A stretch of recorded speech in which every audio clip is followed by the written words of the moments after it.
You never see it coming. No satellite can track it. No sonar can find it until it's too late.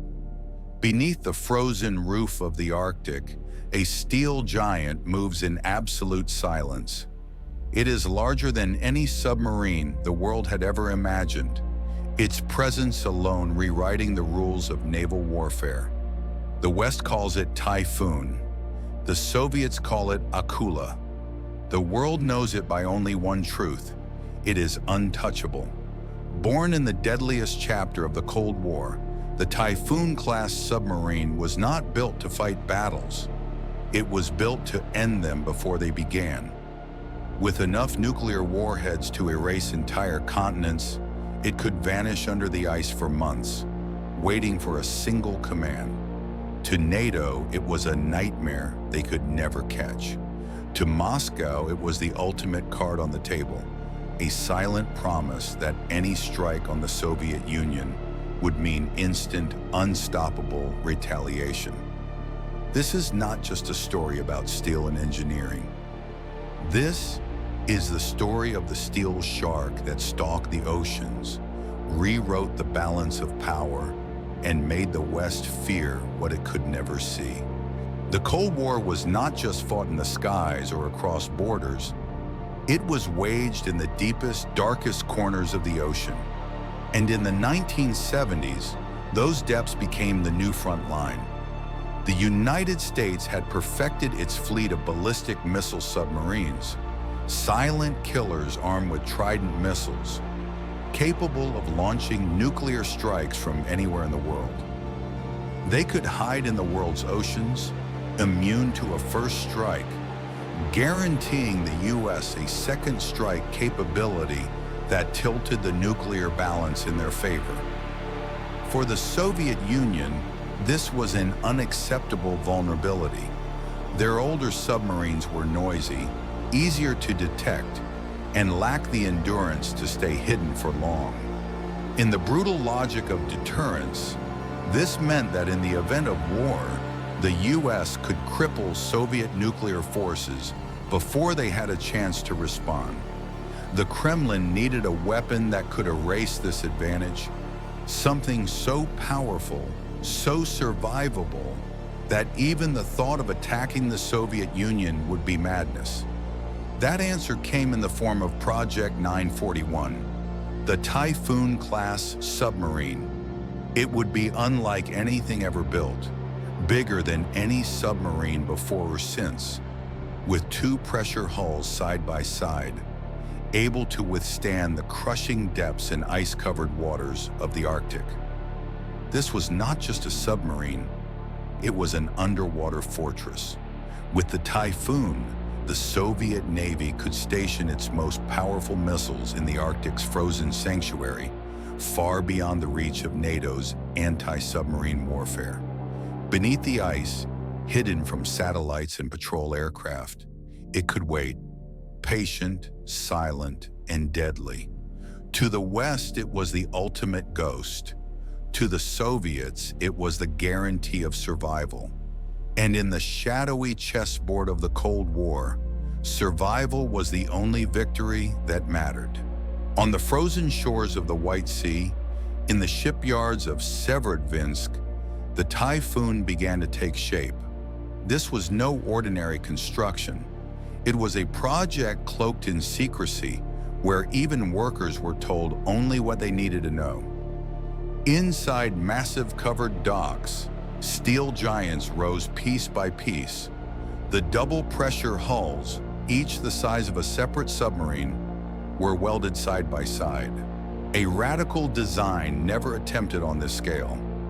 Over them, thick layers of acoustic insulation and hydrodynamic plating would make the Typhoon quieter than anything in the Soviet fleet. The scale was staggering. At nearly 175 meters long and displacing over 48,000 tons submerged, the Typhoon would be the largest submarine ever built. Its ballistic missile tubes, 20 of them, were so massive they could launch the new R-39 missiles, each capable of carrying multiple nuclear warheads across continents. Engineers worked in shifts around the clock. Sparks from welding torches lit up the dark interiors. The clang of steel echoed like the heartbeat of a leviathan being forged. Outside, guards patrolled constantly, keeping Western intelligence from catching even a glimpse. Every rivet, every pipe, every bolt was part of a weapon that was not meant to win a battle. It was meant to prevent one. The Typhoon's mission was deterrence, but the sheer presence of this steel monster would send ripples through the Pentagon before it ever touched the water.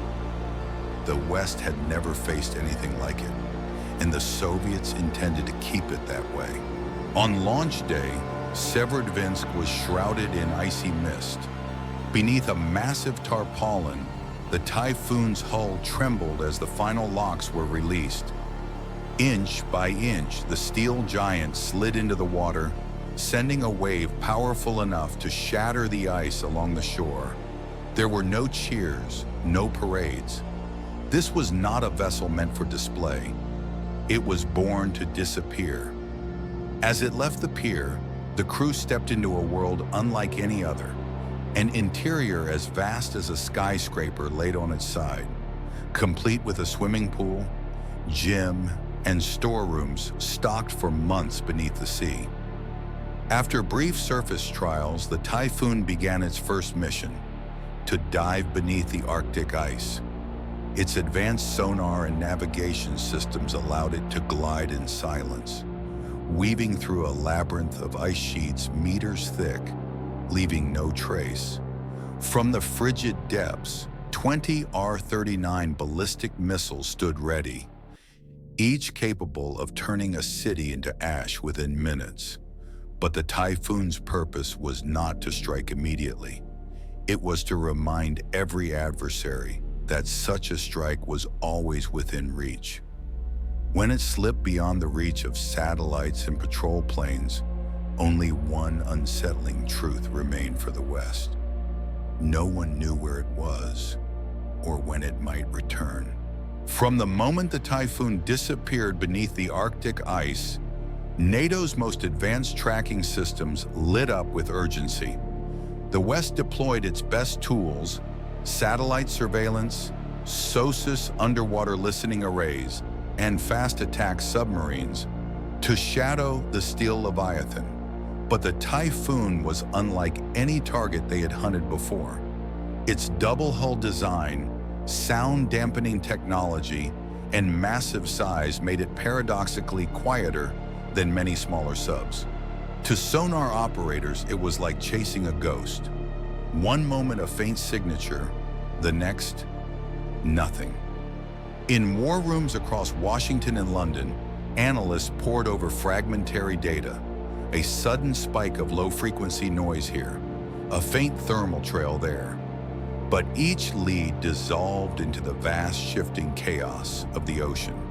The Arctic ice provided perfect cover, reflecting sonar pings into dead ends and hiding the sub's true position. For Western commanders, the frustration was palpable. Every day they failed to locate the Typhoon meant another day it could be in strike position, its missiles silently aimed at their cities. The knowledge gnawed at them. Not knowing wasn't just dangerous, it was unbearable.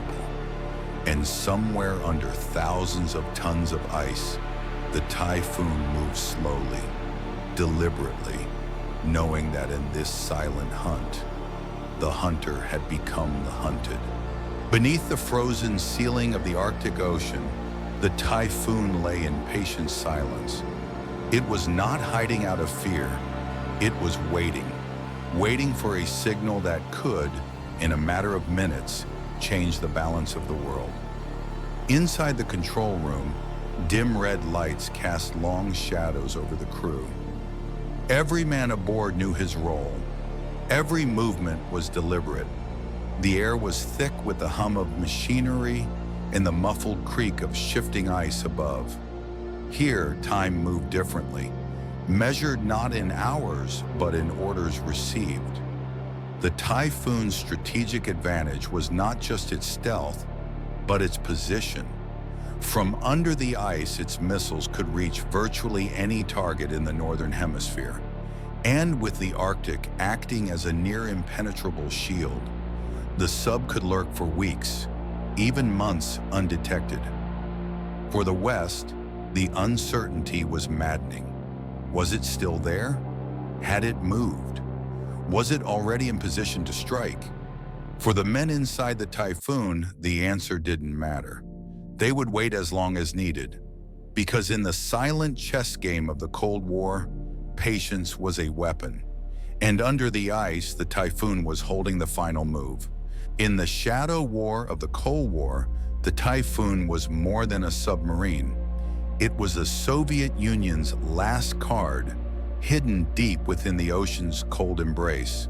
Above the waves, politicians talked, diplomats argued, and spies played their dangerous games. But far below, steel and silence waited for the one signal that would make all the noise in the world. Every patrol was a paradox. The crew trained for a war they hoped would never come. Their purpose was destruction, yet their mission was to prevent it. The Typhoon's very existence was a message to the West. Even if you strike first, we will strike back. Its 20 ballistic missiles were not aimed at specific buildings or armies. They were aimed at the concept of victory itself. To launch them was to accept that the world would end within the hour. And so the Typhoon sailed its endless circuits under the Arctic ice, not to fight, but to deter. Its presence alone was enough to alter strategies, to force caution into every move of the geopolitical game. In the end, no order ever came. The Cold War thawed, and the Typhoon's patrols became history. But the memory remained. Somewhere under the ice, the Soviets once held a weapon so silent, so unreachable, that it could stop the world without firing a shot. In the end, the Typhoon was not remembered for the shots it fired, because it never fired at all. It was remembered for the silence it kept, the tension it maintained, and the shadow it cast over decades of uncertainty. The ocean has a way of keeping its secrets, and somewhere beneath the Arctic ice, those steel corridors once held the fate of millions. The Cold War may have ended, but the lesson remains. Sometimes the most dangerous weapon is the one that waits, unseen. History is full of machines like the Typhoon, silent guardians, hidden threats, and forgotten giants. And each one carries a story worth telling. If you want to hear those stories, the battles you've never read about, the weapons you were never meant to see, like this video, share it with those who love history, and subscribe. The next untold chapter is already waiting beneath the surface.